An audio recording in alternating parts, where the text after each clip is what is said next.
mempelajari ilmu Allah Subhanahu wa taala agar kita bisa memahami dan mengamalkannya. Kemudian salawat dan salam kita sampaikan kepada junjungan kita Nabi Muhammad sallallahu alaihi wasallam yang telah memberikan kita banyak petunjuk, bahkan bukan banyak petunjuk tapi petunjuk yang sempurna bagi kita untuk kehidupan kita dunia dan akhirat. Kehidupan dunia mulai dari bangun tidur sampai kita tidur lagi. Bahkan dalam tidur pun itu ada petunjuk dari Rasulullah SAW agar sesuai dengan ridho Allah Subhanahu wa taala. Pada hari ini insya Allah kita akan mulai daurah intensif padat sekali mengenai tarikh tasyri'. Tarikh tasyri' sendiri kalau di perkuliahan itu diajarkan dalam satu semester 4 SKS, 2 sampai 4 SKS ya, dalam satu semester. Kalau antum sudah memiliki bukunya bisa dilihat sendiri betapa tarikh tasyri' itu sedemikian penting. Dan juga kalau di pondok-pondok diajarkan walaupun tidak semendetail yang ada di kitab ini ya, kitab ini terus saya Syekh Mana Al-Qattan. Tadinya saya akan membuat sebuah resume tentang apa yang akan disampaikan pada 2 hari ini, sebuah ringkasan khulasah. Namun setelah saya pikirkan lebih baik karena antum sudah punya bukunya, kalau saya buat khulasah nanti antum tidak melihat bukunya. Ya, paham tidak paham itu urusan nanti. Ya, paham tidak paham itu urusan nanti. Tapi lihat berkahnya dulu melihat ke dalam bahasa Arab. Ya. Dan nanti saya akan adakan sayembara ya di akhirnya, yaitu sayembara apa? Sayembara menulis khulasah atau resume dari daurah ini setelah kita selesai, dan yang terbaik itu akan saya hadiahkan kitab ini, Ar-Raudhah An-Nadiyah. Ya, kitabnya 2 jilid. Ya, kitabnya 2 jilid. Terdapat 2 hadiah, 2 eksemplar ya. Bukan satu-satu, ini 2 jilid ya. Jadi ada 4 jilid untuk penulis resume terbaik, 1 ikhwan, 1 akhwat. Nanti untuk yang kedua, ketiga ada kitab lainnya insyaallah. Ya, jadi akan ada masing-masing ikhwan 3 judul kitab. Untuk akhwat juga 3 judul kitab. Nanti ongkos kirimnya ditanggung oleh Urus Sunnah insyaallah ya. Kalau tidak ditanggung sendiri nggak masalah, sedikitnya. Kemudian dan ini juga berlaku untuk siapa saja yang ikut daurah ini termasuk pada panitia ya. Silahkan berlomba. Saya tunggu 2 minggu dari daurah ini. Silahkan dikirimkan ke email. Ya, nanti saya akan periksa mana yang terbaik, nanti kita akan umumkan. Baik. Kenapa kita belajar tarikh tasyri'? Sebelum kita masuki pembahasan. Tarikh itu apa? Tarikh itu adalah sebuah ilmu yang mencakup penyebutan kejadian-kejadian dan waktu-waktunya serta apa yang terjadi dalamnya. Ya, fakta-fakta, kejadian-kejadian, waktunya kapan, siapa pelakunya. Ya, dan kemudian apa pengaruhnya dalam kehidupan manusia. Itu adalah tarikh. Kalau dalam bahasa Indonesia menjadi sejarah. Yang kata orang katanya sejarah diambil kata syajarah. Syajarah itu artinya pohon ya. Kenapa? Karena yang namanya sejarah itu bersambung. Ya, dari dulu sampai sekarang dan biasanya berulang walaupun dengan casing yang berbeda. Ya, biasanya berulang walaupun casing yang berbeda. Nah, kenapa kita mau belajar saja sejarah? Pertama, agar kita tahu ya hubungan antara umat terdahulu dengan umat yang sekarang itu seperti apa. Apalagi kalau kita melihat bahwasanya umat yang paling unik, yang paling istimewa di dunia ini adalah umat Islam. Kenapa? Karena kita punya budaya yang disebut dengan sanad. Sanad itu adalah bersambungnya ilmu atau bersambungnya riwayat dari orang ke orang sampai bernyambung kepada yang pertama. Ya. Oh, contohnya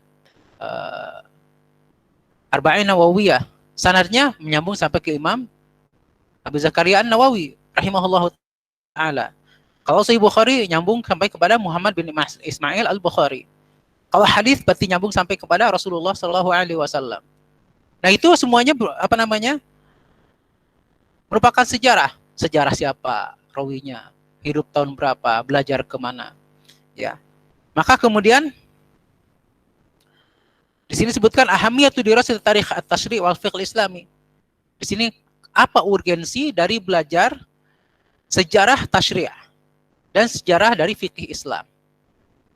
Karena begini, ikhwan dan akhwat rahmati Allah Subhanahu wa taala. Sekarang ini banyak orang yang belajar agama secara intensif.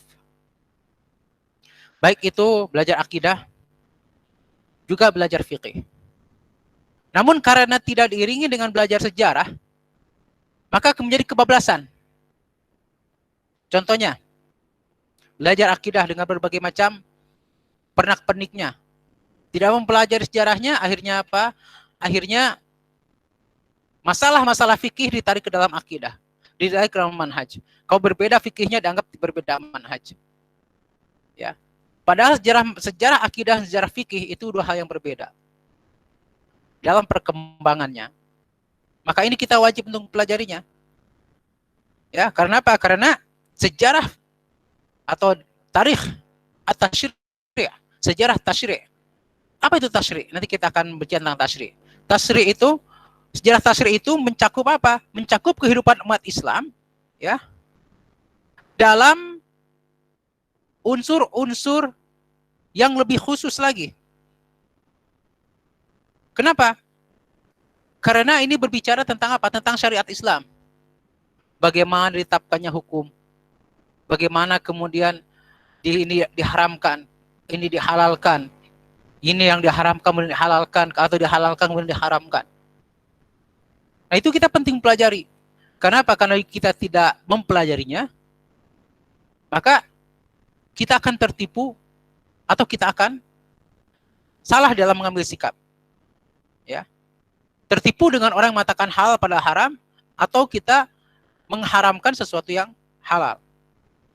Ya.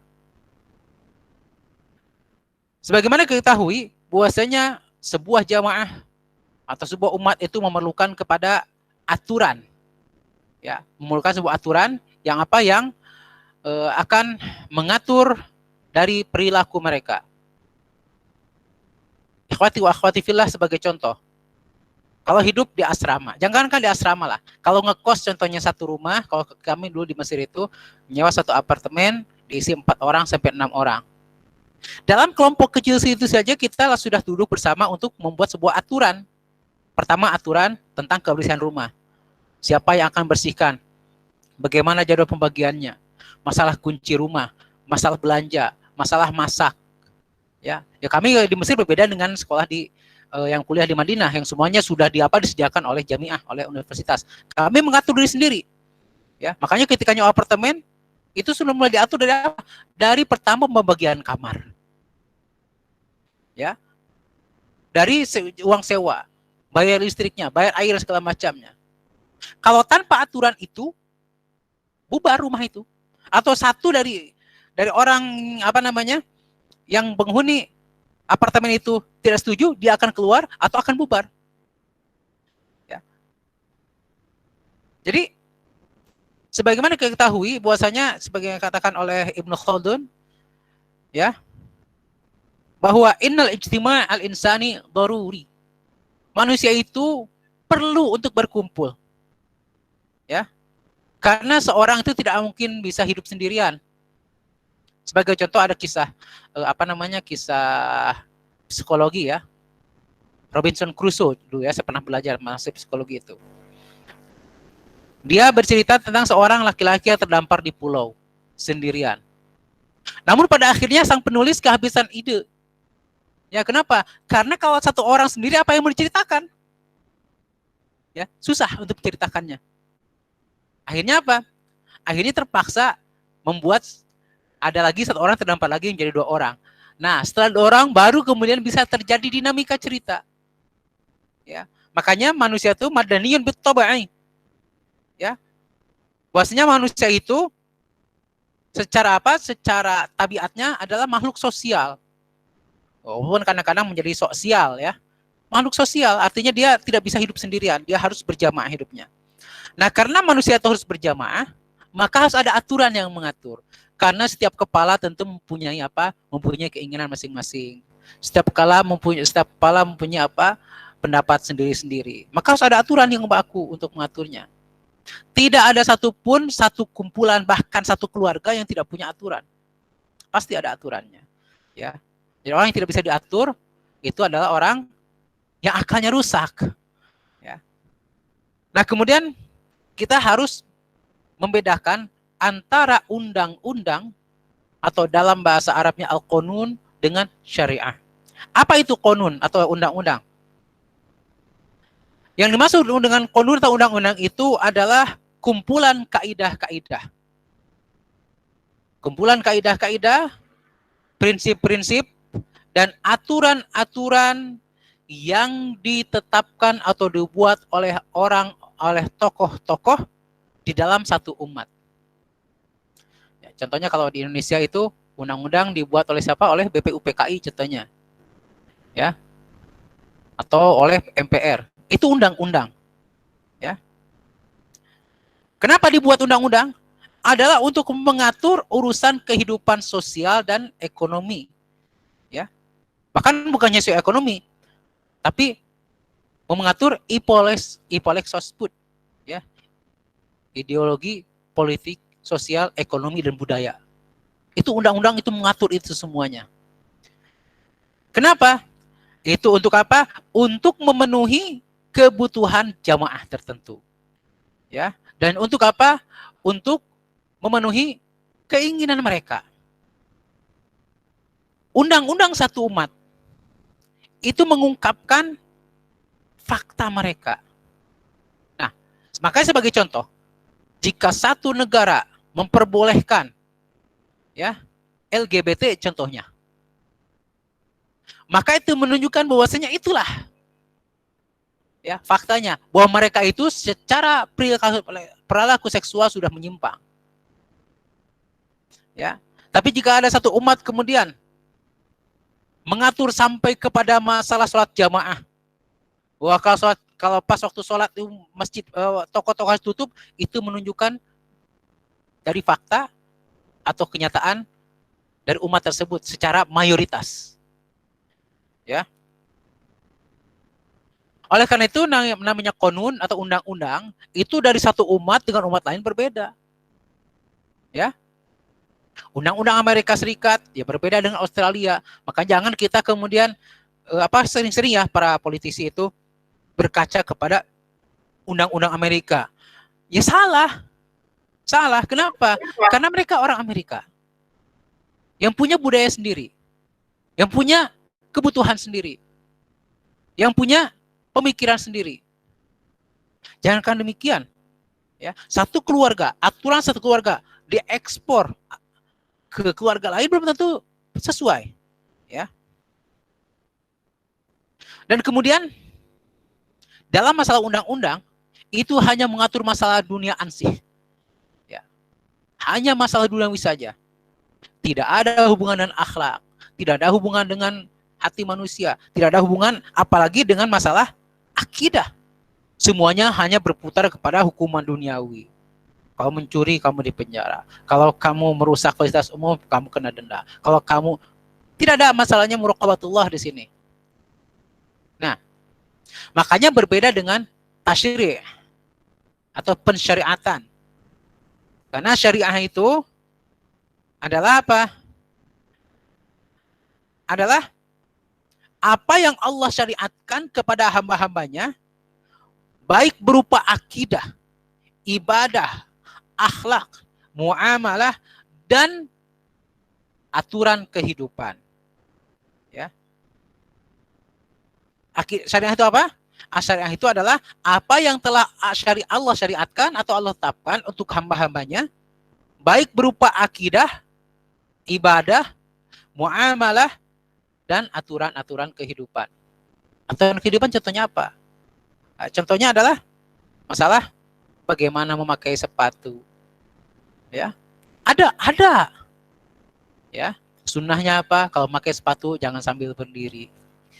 Ini salah satu contohnya, adab, ya. Begitu.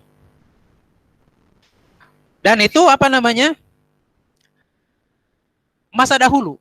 Namanya syariat itu berbeda dari satu umat ke umat yang lain. Ya. Syariatnya Nabi Musa berbeda dengan syariat Nabi Isa, berbeda dengan syariatnya Nabi Ishak, berbeda dengan dan selanjutnya. Bahkan yang satu zaman yaitu syariat yaitu Nabi Musa dengan Nabi Khidir alaihi wasallam, itu syariatnya berbeda. Ya. Namun datang kemudian syariat Islam yang khas yang dibawa oleh Nabi Muhammad SAW, itu kemudian ada merupakan syariat yang sempurna. Sehingga apa? Sehingga menjadi rahmatan lil alamin yang cocok untuk siapapun. Cocok untuk bangsa Arab, cocok untuk bangsa Persia, cocok untuk bangsa Indonesia, cocok untuk masa Nabi, cocok untuk sampai akhir zaman. Ya. Karena apa? Karena Allah Subhanahu wa taala sudah mengutus Nabi SAW sebagai nabi terakhir. Ya. Makanya dalam sebuah sebuah hadis yang diriwayatkan oleh Imam Bukhari, Rasulullah SAW bersabda, "Kana kullu nabiyyin yub'atsu ila qaumihi khassatan wa bu'itsu ila nasi kafah." Dulu setiap nabi itu diutus hanya kepada kaumnya saja secara khusus. Nabi Musa hanya kepada Nabi Musa, tidak dikum kepada kaum Madian, tidak diutus kepada kaum Nabi Khidir. Ya. Dan kemudian aku diutus kepada seluruh umat manusia. Ya.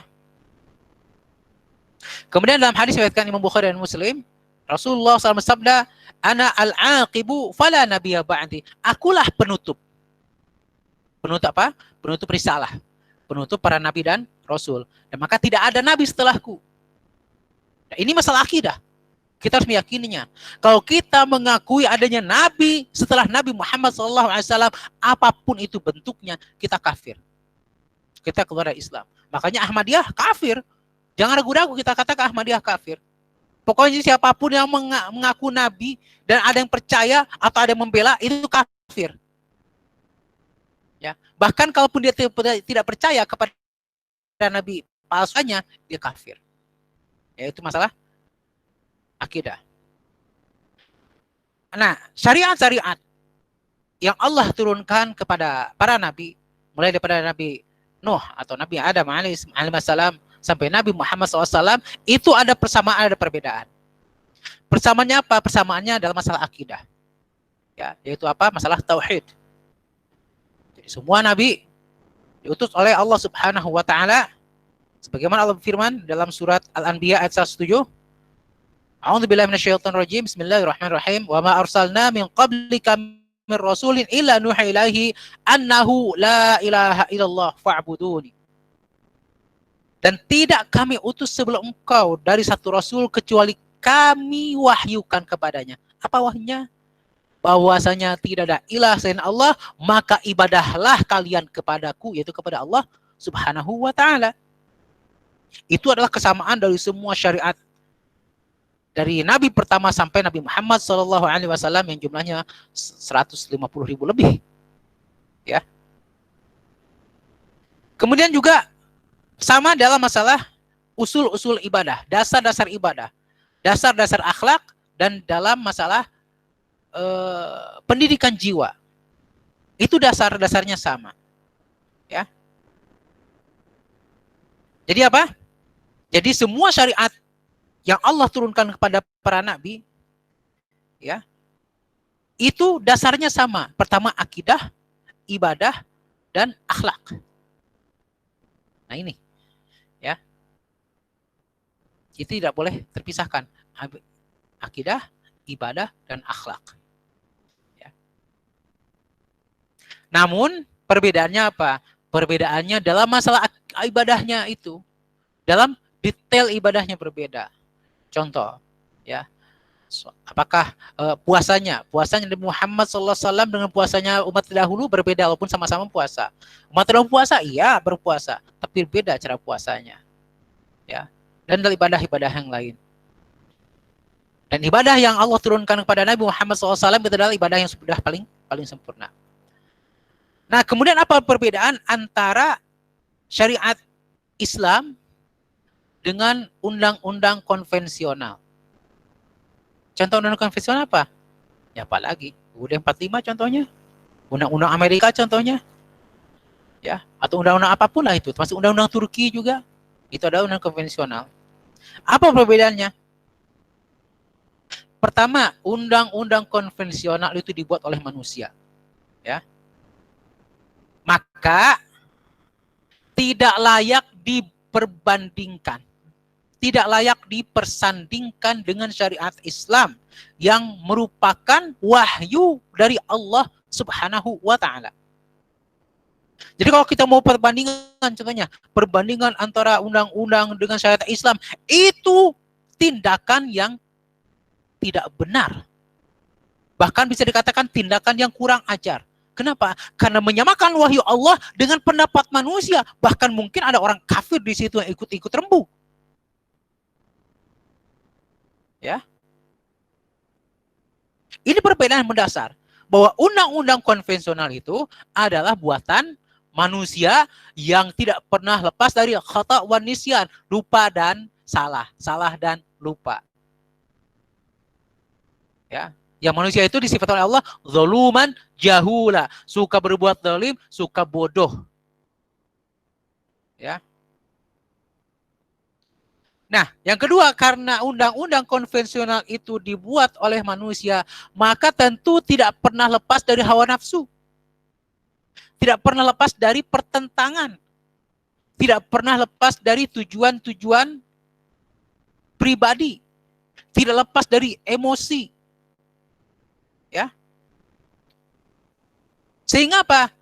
Sehingga ketika menimbang kebenaran itu, ini bercampur dengan emosi, bercampur dengan dengan budaya, bercampur dengan keinginannya. Maka kita jangan heran kalau sudah tetapkan satu undang-undang, contohnya, ya, oleh pembuat undang-undang. Nanti kemudian timbul gejolak sana, timbul gejolak sini. Kenapa?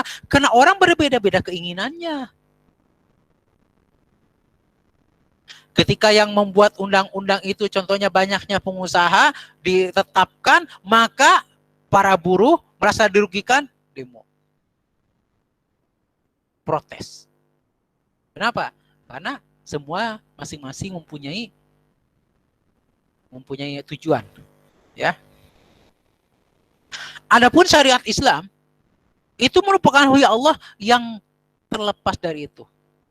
Tidak ada emosi di situ. Tidak ada yang namanya kepentingan kelompok di situ. Tidak ada di situ yang namanya pendapat manusia.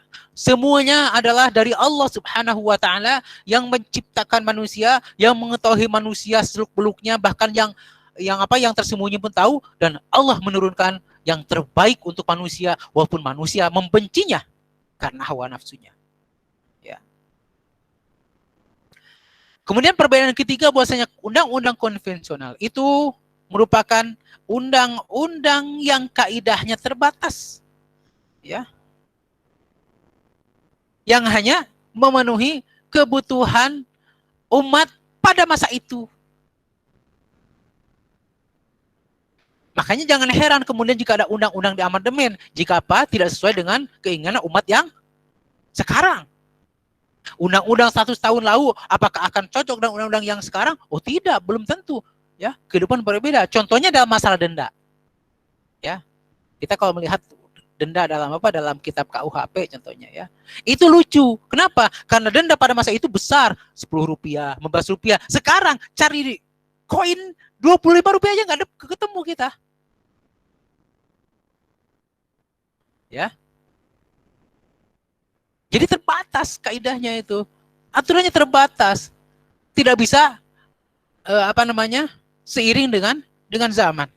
Adapun syariat Islam itu dia sebuah syariat yang sempurna, yang mencakup seluruh kebutuhan manusia dari awal sampai akhir. Dan tidak akan pernah usang. Contoh, pada zaman Nabi SAW, jika seorang mencuri dan sampai kepada nisab, maka hukumannya dipotong tangan. 15 abad yang lalu. Sekarang relevan? Masih relevan. Seorang pezina jika belum menikah, maka hukumannya dicambuk 100 kali dan diasingkan selama setahun. 15 abad yang lalu. Sekarang masih relevan? Relevan. Tidak perlu diamandemen. sampai pun kepada undang-undang apa? Kepada hukum waris, ya. Tetap akan tetap relevan sampai kapanpun. Kemudian yang kelima, yang keempat, perbedaannya bahwasanya kaidah atau undang-undang konvensional itu undang-undang sementara bagi satu kelompok manusia tertentu. Ya. Kenapa dikatakan sementara? Karena apa? Karena kita tidak tahu apakah satu bangsa itu akan terus ada. Contohnya, dulu kan Uni Soviet, kemudian pecah menjadi Rusia dan pecah-pecahan yang lain, ada Kazakhstan, Uzbekistan, Turkmenistan, ya, dan lain-lain. Akhirnya berbeda, undang-undangnya berubah lagi. Jerman dulunya ada Jerman Barat dan Jerman Timur, kemudian bersatu menjadi Jerman saja. Ibu kotanya beralih dari asalnya Jerman Barat ke di Bonn, pindah menjadi ke Berlin lagi seperti dahulu. Berbeda. Seperti sekarang Korea Utara, Korea Selatan, kalau bersatu undang-undangnya akan berubah lagi. Indonesia contohnya, Timur ketika masih jadi bagian Indonesia, undang-undangnya undang-undang Indonesia. Ketika berubah menjadi Timor Leste, berubah lagi. Ya. Undang-undang konvensional sementara untuk jamaah tertentu. Dan harus ada perubahan. Adapun syariat Islam, itu adalah syariat yang abadi. Yang cocok untuk semua umat, cocok untuk semua zaman, dan cocok untuk semua tempat. Ya. Yang kelima, bahwa undang-undang konvensional itu hanya mencakup masalah muamalah madaniyah, yaitu apa? Interaksi manusia. Ya. Jadi hanya mencakup masalah apa? Masalah sosial dan ekonomi. Adapun syariat Islam mencakup semua aspek kehidupan. Bahkan hal yang masalah paling pribadi. Sebagai contoh, apakah ada dalam undang-undang yang mengatur bagaimana cara untuk cebok? Ya, ada tidak? Cara masuk kamar mandi ada enggak? Islam ada diatur, masuk kaki kiri, ucapkan doa, Allahumma inni a'udzubika minal khubuthi wal khaba'ith. Ya. Dalam undang-undang konvensional ada tidak diatur bagaimana cara makan? Dalam syariat diatur itu apa? Qul biyaminik, makan dengan tangan kananmu. Kenapa? Fa inna syaitana ya'kulu wa yashrabu bishimalih. Karena sungguhnya setan itu makan dan minum dengan tangan kirinya. Syariat Islam mencakup semua aspek kehidupan pribadi dan keluarga serta jamaah. Sampai masalah yang paling pribadi sekalipun. Kemudian perbedaan yang keenam antara undang-undang konvensional dengan syariat Islam, ya, bahwa undang-undang konvensional itu tidak perhatian sama sekali tentang masalah akhlak. Ya. Adapun hukuman-hukuman sanksi-sanksi yang diberikan dalam undang-undang konvensional itu hubungannya hanya dengan apa?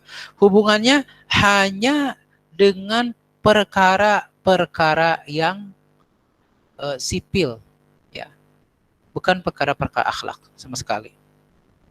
Adapun syariat Islam merupakan syariat akhlak. Maka Nabi SAW bersabda, Inna bu'itsu liutammima makarimal akhlak. Sungguh, aku ini diutus hanya untuk menyempurnakan akhlak yang mulia. Ya. Kemudian yang ketujuh, bahwa undang-undang konvensional itu hanya mengatur zahirnya manusia, tapi tidak bisa mengatur jiwanya manusia. Kalau kita melihat di negara kafir, contohnya kenapa mereka tertib? Bukan karena mereka lebih menyadari, tidak. Tapi mereka takut kepada apa? Takut kepada sanksi yang demikian besarnya. Kalau umat Islam, kalau syariat Islam itu, ya, itu harusnya seorang umat Islam, ya, seorang Muslim, itu manut syariat itu dari hati. ya, dengan iman. Ya. Contohnya orang tidak sholat. Ketika tidak sholat, dia yang pikirkan apa? Neraka. Ya, sesuatu yang hanya bisa diyakini dengan iman. Tapi kalau sepertinya orang membuang sampah dengan undang konvensional, itu contohnya buang sampah di sungai 5 juta. Tapi kalau 5 juta, langsung jatuh miskin saya. Nyata. Ya, makanya undang konvensional itu hanya berbicara masalah apa? Masalah zahir. Sehingga apa? Sehingga bisa dipelintir. Ya.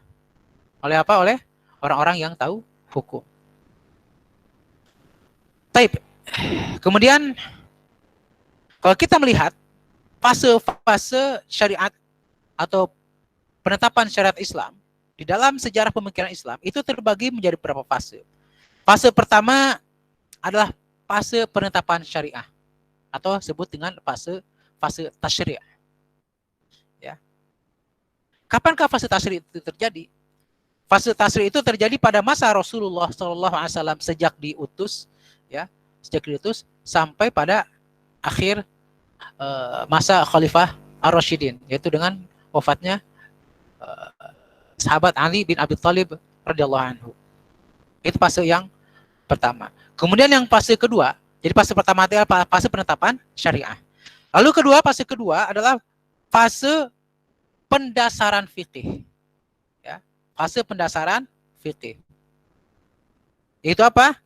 Bagaimana fikih itu mulai dijalankan di masa Daulah Umayyah, dan pada saat itu kita bicara tentang dua madhab besar atau dua pemikiran besar dalam masalah fikih, yaitu pemikiran atau sering disebut dengan madrasah, ya.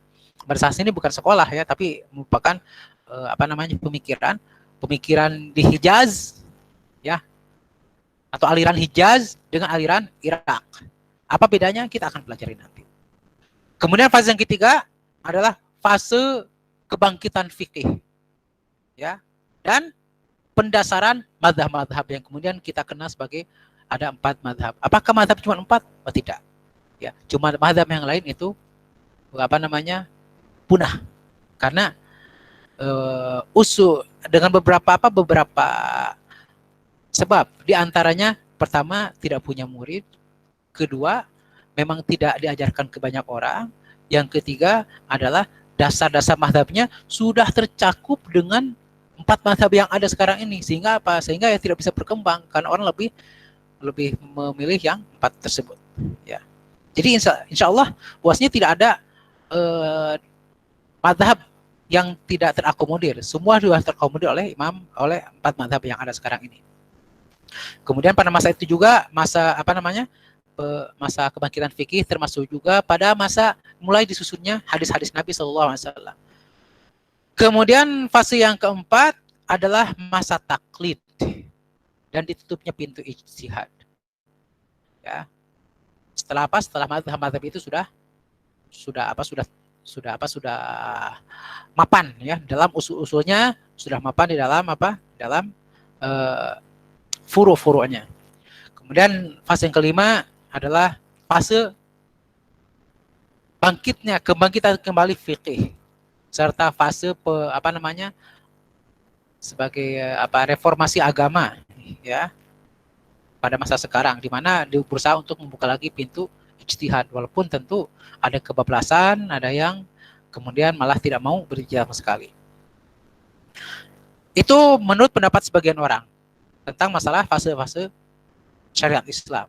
Namun kemudian sebagian yang lain membagi sejarah syariat Islam itu sesuai dengan apa? Sesuai dengan kejadian sosial politik.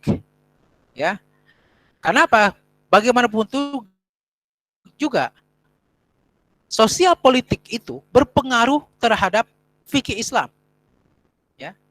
Kejadian politik dan sosial berpengaruh pada fikih Islam. Sebagai contoh, adanya Khawarij, adanya Syiah, itu masalah sosial politik. Ya. Ilmu kalam itu juga sosial politik. Oleh karena itu, sebagian ulama membagi fase-fase syariat Islam ini sesuai dengan sosial politik.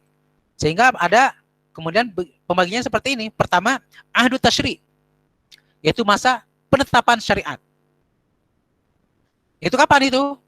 Yaitu mulai dari diutusnya Nabi SAW sampai wafatnya Nabi SAW pada tahun 11 Hijriah. Ya, sekitar 23 tahun. Ya. Yang kedua adalah fase fikih yang pertama. Kapan itu fase fikih pertama? Adalah fikih Khulafa ar-Rasyidin, yaitu fikihnya Abu Bakar, Umar, Utsman, dan Ali radhiyallahu anhum pada tahun 11 Hijriah sampai tahun 40 Hijriah. Kemudian daur fikih yang kedua atau fase fikih yang kedua, yaitu fase fikih pada masa sahabat-sahabat yang junior dan sahabat tabi'in yang senior, atau lebih dikenal dengan sigar sahabat dan kibar tabi'in. Apa itu maksudnya? Sigar sahabah atau sahabat junior adalah apa? Adalah para sahabat yang ketika Nabi SAW wafat, mereka masih berusia muda, belum balik mungkin, ya, masih sangat muda. Itu adalah fase sahabat junior. Adapun kalau tabi'in yang junior, yang senior, tabi'in senior itu adalah para tabi'in yang apa? Yang mereka berjumpa dengan para sahabat ketika sudah balik, ketika sudah matang akalnya, ya. Nah, kemudian daur fikih yang ketiga itu dimulai dari awal-awal abad kedua Hijriah sampai pertengahan abad keempat Hijriah. Kemudian fase fikih yang keempat adalah dari mulai pertengahan abad keempat Hijriah sampai jatuhnya Baghdad di tangan Khulafaur Khan, ya, tahun 656 Hijriah. Kemudian yang keenam, fase fikih yang kelima adalah dari jatuhnya Baghdad sampai sekarang. Ya, dari jatuhnya Baghdad sampai sekarang. Jadi Turki Utsmani segala macam itu masuknya yang kelima, ya. Baik. Sekarang kita mulai masuk kepada masa tasyri', yaitu masa penetapan syariat. Yaitu dimulai dari diutusnya Nabi SAW sampai wafatnya Nabi SAW pada tahun 11 Hijriah. Nah, kita lihat bagaimana kondisi orang Arab dan kondisi alam, kondisi dunia, ya, ketika Nabi SAW diutus dan apa tugas Islam pada saat itu, ya. Pada abad ke-6 Masehi, ya, tahun 500 sekian Hijriah, itu ya sebelum diutusnya Nabi Muhammad SAW itu ada dua negara adidaya, ya, seperti sekarang lah, ya, dua negara adidaya. Walaupun sekarang sudah hampir bias, tapi tetap, ya, ada blok barat dan blok timur. Ada dua negara besar yang berada di dekat Jazirah Arab, ya. Satu di barat, satu di timur, ya. Yang pertama adalah negara Persia, ya. Yang kedua negara Romawi, ya. Nah, kedua negara ini berusaha untuk menguasai Jazirah Arab walaupun tidak bisa sempurna. Kenapa? Karena tabiat orang Arab itu yang hidupnya nomaden. Mereka berpindah-pindah. Mereka tidak seperti negara-negara lain yang hidupnya bertempat di satu tempat. Karena mereka para penggembala, jadi pindah dari satu tempat ke tempat yang lain. Namun demikian, ya. Namun demikian mereka, negara Persia dan negara Romawi, ya, kerajaan Persia dan kerajaan Romawi, mereka berusaha untuk apa? Untuk mempunyai negara boneka. Di mana? Di dekat Jazirah Arab. ya.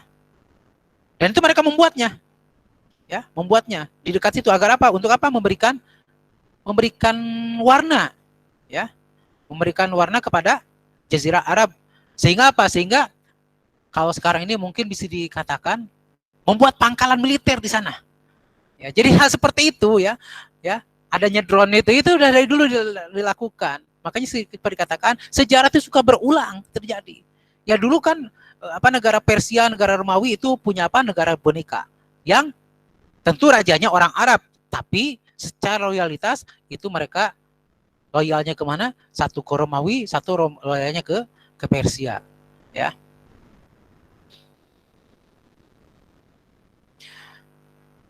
Nah, walaupun orang-orang Arab itu adalah orang-orang yang mereka tuh selalu berpindah, yang nomaden, tapi mereka bukan berarti sama sekali tidak mengetahui pengetahuan atau budaya-budaya yang ada di sekitar mereka, budaya Persia dan budaya Romawi, ya.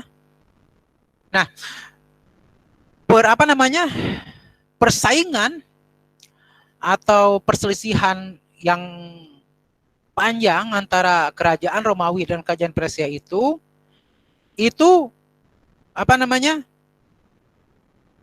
membuat orang-orang Persia, orang-orang Arab sendiri mendapatkan pengaruh, terutama dalam budaya, ya, ada sedikit pengaruh yang masuk mereka, walaupun tetap tidak seperti itu. Nah, tidak begitu mendalam. Nah,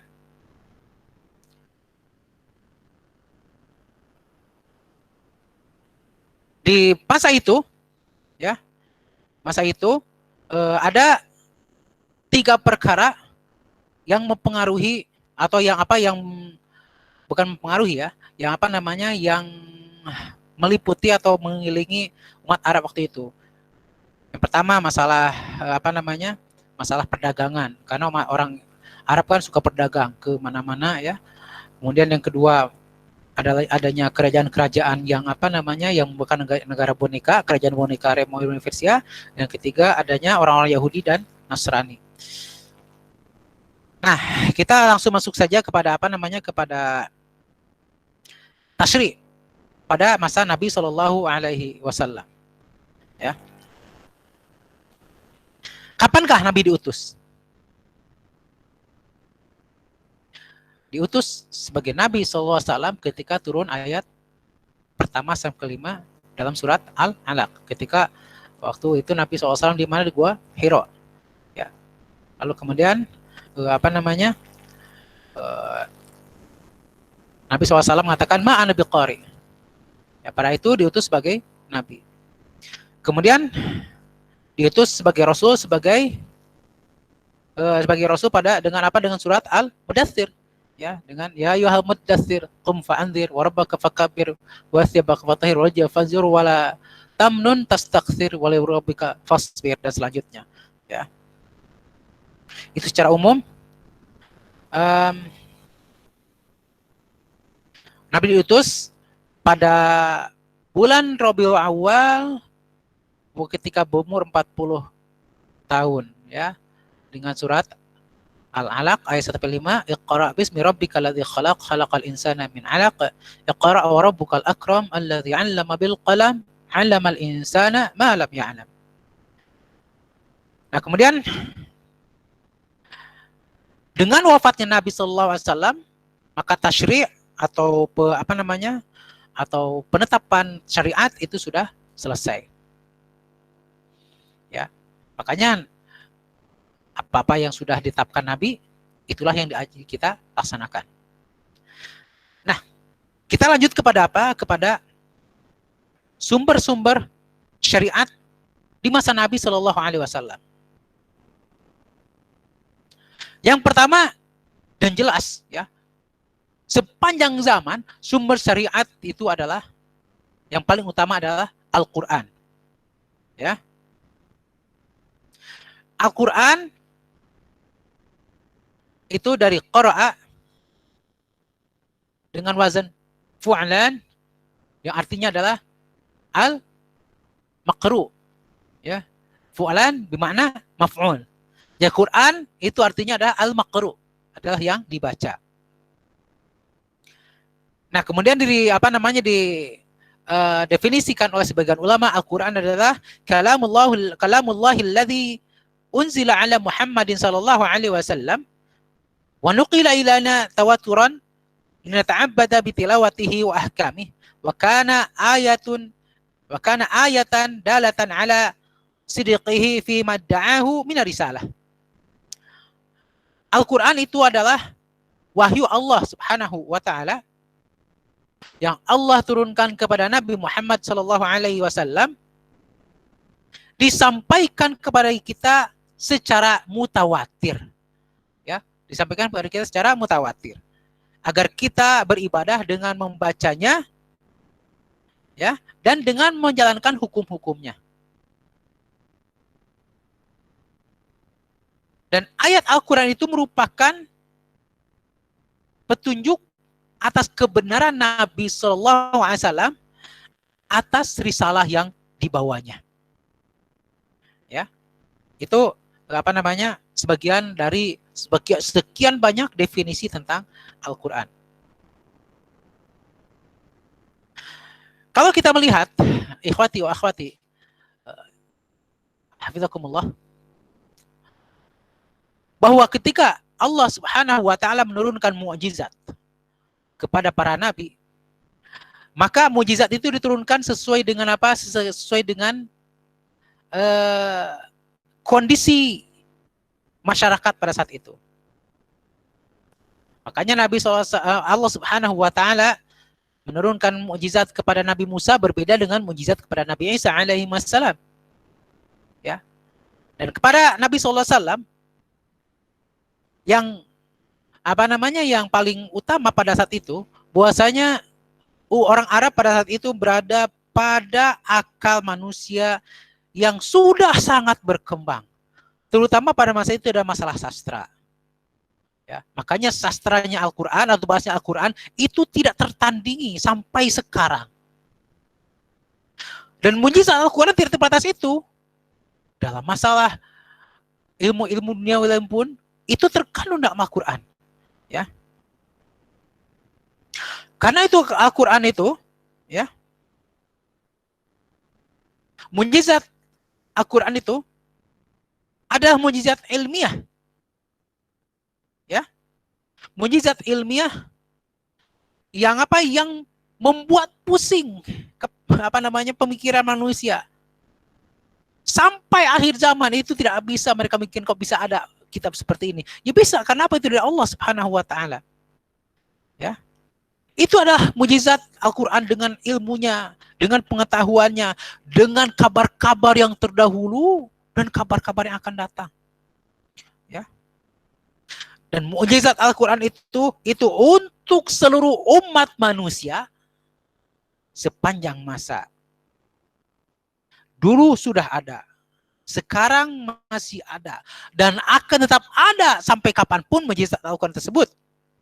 Dan Al-Quran terus-terusan menantang umat manusia untuk apa? Untuk mendatangkan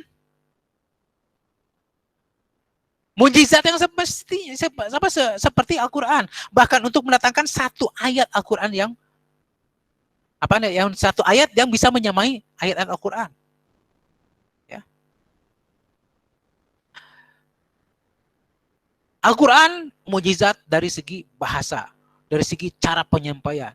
Al-Quran mukjizat dari segi apa? Dari segi sastranya. Al-Quran mukjizat dari maknanya, yang maknanya itu mengungkap hakikat manusia. Ya. Al-Quran itu juga mukjizat dari ilmunya, pengetahuannya, yang dengan ilmu pengetahuan modern itu banyak terbukti. Ya. Dan yang lebih penting bagi kita di sini sekarang, bahwa Al-Quran itu mukjizat dari segi syariatnya, dari segi hukumnya, muamalahnya, ibadahnya. Ya. Namun jamaah ya, ikhwah akhwati, asyarakumullah. Namun Al-Quran, walaupun disebutkan tibyanan likulli syai', merupakan penjelasan keterangan dari sesuatu, tapi Al-Quran itu tidak mencakup segala sesuatu dengan detail. Dalam artian yang perlu didetailkan, yang tidak perlu maka didetailkan Al-Quran dengan sunnah, atau jika tidak dengan sunnah maka dibiarkan secara global agar apa? Agar kemudian dikembangkan oleh para ulama setelahnya. Ini keistimewaan Al-Quran. Ya, ada yang usul, ada yang furu'. Ada yang dasar, ada yang cabang. Ada yang global, ada yang terperinci. Dasar-dasar yang global, yang mencakup semua aspek kehidupan manusia, itu sudah tercakup di dalam Al-Quran. Adapun yang detailnya, yang tafsilnya, itu hanya yang memang dibutuhkan untuk detailkan. Contoh tentang hukum waris. Hukum waris pun detail tidak semuanya, tapi yang mesti detailkan. Lihat dalam surat An-Nisa. Ya. Masalah hukum talak. Masalah sholat. Sholat ada yang detailnya, ada yang globalnya. Tapi yang paling detail dalam apa? Dalam hadis Nabi SAW. Ya. Kenapa? Karena Al-Quran adalah mukjizat sampai akhir zaman. Dan Al-Quran merupakan bekal bagi umat manusia untuk selalu berpikir. Ya. Untuk selalu berpikir. Sehingga dengan Allah Subhanahu wa taala menetapkan dalam Al-Qur'an itu dasar-dasar yang global dari segala permasalahan umat, sehingga umat Islam itu tidak akan pernah kebingungan ketika mendapatkan apa? Ketika mendapatkan kejadian-kejadian yang ternyata dalilnya secara khusus tidak ada dalam Al-Qur'an atau dalam As-Sunnah. Ya, itu nanti kita akan bahas lebih lanjut di pertemuan selanjutnya. Kemudian dalam pensyariatan di Mekah seperti apa? At-tasyri' fi Makkah. Pensyariatan di Mekah, ya, sebagaimana diketahui bahwa akidah itu merupakan inti dari agama-agama samawi. Semua nabi dan rasul yang diutus oleh Allah Subhanahu wa taala itu membawa apa? Membawa akidah yang sama, karena itu intinya. Syariat Islam berdiri di atas akidah ini. Umat Islam atau manusia tidak akan mampu dan tidak akan mau menerima syariat Islam kecuali akidahnya sudah benar. Saya ulangi lagi. Umat Islam atau umat manusia tidak akan mau menerima syariat Islam secara utuh kecuali akidahnya sudah benar. Ya. Iman kepada Allahnya sudah benar, iman kepada Rasulullahnya sudah benar, rukun imannya sudah diyakini semuanya, tauhidnya sudah benar semuanya, baru mau menerima dan melaksanakan syariat Islam. Nah, ketika satu umat banyak yang bodoh dengan tauhid, banyak yang bodoh dengan akidah yang benar, maka bahkan terjadi penolakan ketika akan ditetapkan syariat Islam. Ya, akan banyak alasan mereka untuk melaksanakan syariat Islam. Karena apa? Karena akidahnya belum benar. Dalam masa 13 tahun tasyri' atau penetapan syariat di Mekah itu fokus kepada apa? Fokus kepada pembenaran akidah. Pendalaman akarnya dan berusaha untuk membersihkan dari akidah-akidah yang tidak benar. Jadi masalah ibadah itu belum begitu tekankan. Kenapa? Karena percuma ditetapkan ibadah tapi hatinya belum bersih, maka akan tinggalkan ibadah tersebut. Ya. Jadi 13 tahun itu tentang masalah ani'budullah wajtanibut taghut. Ya, beribadahlah kepada Allah dan tinggalkan taghut. Itu dan itu. Ya.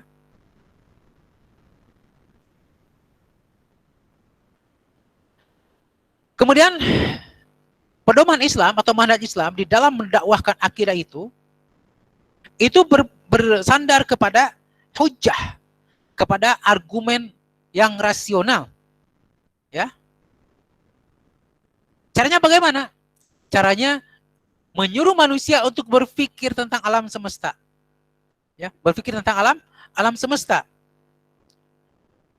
Untuk melihat apakah mungkin alam semesta ini terjadi tanpa ada pencipta? Apakah mungkin pergantian siang malam terjadi jika tidak ada yang mengatur? Bahkan dalam sebuah ayat Allah berfirman, "Aw fi anfusikum afala tubsirun." Dan dalam diri kalian kami tidak melihat. Lihat sistem tubuh kita yang sempurna ini. Jantung yang tidak pernah berhenti bekerja. Mata yang berkedip secara konstan. Nafas yang kita ambil secara sadar atau tidak sadar. Siapa yang mengatur? Ini merupakan dalil-dalil akli, ya, tentang keberadaan Allah Subhanahu wa taala untuk menetapkan masalah akidah. Dan Al-Qur'an dalam masa Makkah ini itu berusaha untuk memperbaiki tentang masalah akidah ini. Maka Al-Qur'an berbicara kepada orang-orang musyrik, orang-orang kafir Quraisy dengan apa? Dengan pembicaraan yang fitrah. Dengan ayat-ayat yang pendek, dengan potongan-potongan yang hujahnya bersinar terang benderang. Ya. Yang hujahnya tersebut langsung berhubungan dengan apa? Dengan kondisi lingkungan mereka. Ya. Contohnya dalam surat Al-Ghasyiyah Allah firman, "Afala yanzuruna ilal ibili kaifa khuliqat?" Apakah mereka tidak melihat kepada apa? Kepada unta bagaimana diciptakan? Disuruh melihat, disuruh berpikir. Wa ilas samaa'i kaifa rufi'at, dan kepada langit bagaimana diangkat, bagaimana ditinggikan, suruh berpikir. Pertama yang di hadapan mereka unta, kemudian yang di atas mereka itu langit. Wa ilal jibali kaifa nusibat, dan kepada gunung bagaimana ditancapkan. Wa ilal ardi kaifa sutihat, dan kepada bumi bagaimana dihamparkan. Suruh berpikir, bisa tidak manusia melakukan itu? Kalau tidak bisa berarti ada zat yang maha kuasa. Ya. Namun selain Allah Subhanahu wa taala melalui Al-Qur'an menetapkan akidah yang benar, Al-Quran juga turun di Mekah untuk apa? Untuk membatalkan akidah-akidah dan adat-adat istiadat yang rusak yang sudah turun-temurun diyakini oleh orang-orang jahiliyah pada masa itu. Dan Al-Quran juga apa namanya? Mendorong orang-orang untuk apa? Untuk berakhlak mulia, menyucikan jiwa, dan menerangkan secara global dasar-dasar dari yang halal dan haram. Dasar-dasar perintah dan dasar-dasar larangan. Baru dasarnya saja. Ya, semua dimulai dari dasar. Ikhwati akhwati fillah. Ya, ini pentingnya kita belajar dari usul. Makanya antum mau belajar yang masalah furu itu silahkan, tapi tidak akan berguna kalau antum tidak belajar masalah usul. Ini merupakan ajaran Allah Subhanahu wa taala. Pelajari dasar, lalu baru pelajari cabang-cabangnya. Antum tidak tahu cabang, tapi tahu dasar, antum tidak tercela. Tapi antum mempelajari cabang sampai bercabang-cabang, dasar tidak tahu, antum tercela. Kenapa? Antum tinggalkan yang fundamental, lari kepada hal-hal yang masalah khilafiyah. Ya. Nah, masalah-masalah yang yang kaidah-kaidah umum yang ditetapkan di masa Makkah itu mulai dari apa? Pertama contohnya ketika Allah Subhanahu wa taala mengharamkan untuk apa? Untuk mengubur bayi perempuan lebih hidup. Ya. Itu berhubungan apa? Dengan hifdzun nasl, menjaga keturunan. Kemudian juga tentang apa? Tentang anak yatim. Itu berhubungan dengan hifdzul mal, menjaga harta. Kemudian usul-usul ibadah, ya juga diajarkan dalam masa Mekah ini. Namun, ikhwati wa akhwati fillah, ya, detail dari syariat Islam, dari ibadah di fase Mekah ini sedikit sekali. Ya. Kenapa? Karena fokusnya kepada pembersihan akidah. Bersihkan dari akidah yang rusak, tanamkan akidah benar. Kalau seperti kata Syekh Muhammad Nasiruddin Albani rahimahullah, itu at-tasfiyah wa tarbiyah. Apa artinya? Bersihkan, didik. Dan itu sesuai dengan apa namanya, dengan kalimat tauhid. La ilaha illallah. La ilaha, bersihkan semua ilah-ilah yang tidak benar itu. Illallah, tetapkan hanya Allah yang benar.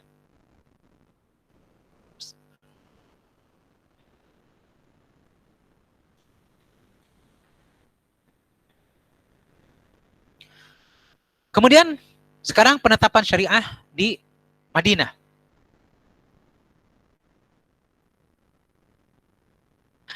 Kejadian hijrah merupakan pemisah antara dua fase. Fase Mekah dengan fase Madinah di dalam sejarah Islam. Di mana ketika Allah Subhanahu wa taala menitahkan hijrah, itu menunjukkan bahwa akidah Islam yang benar itu sudah tertanam dengan kuat di hati-hati para muhajirin dan tertanam kuat di hati kaum Ansar yang akan menerima kaum muhajirin. Dan dari mereka dua kelompok tersebut, kelompok muhajirin dan Ansar, itu kemudian jadilah benih pertama dari masyarakat Islam. Ya. Nah, ada pun orang-orang yang hatinya, akidahnya belum kuat, ya, yang akidahnya belum tertancap di dalam hati-hati mereka, maka mereka tidak berangkat hijrah. Ya, mereka tertinggal di Mekah dengan berbagai alasan. Ya. Pada saat hijrah tersebut, ya, pada saat hijrah di Madinah itu terdapat beberapa kelompok. Ya. Jadi ketika pas Madinah itu di Madinah ada beberapa kelompok. Pertama adalah kelompok muhajirin, yaitu orang-orang Quraisy atau siapapun yang hijrah ke Madinah dari Mekah dengan meninggalkan semua yang mereka cintai di kota Mekah. Ikhwati wa akhwati fillah, jangan antum bayangkan hijrah itu mudah. Antum ketika merantau untuk untuk kuliah, ya, ngekos, itu mudah atau susah? Susah kan? Padahal itu berpisah dengan senang hati. Apalagi terpaksa meninggal semua dan tidak tahu kapan bisa kembali. Dan belum tahu juga apakah dalam perjalanan.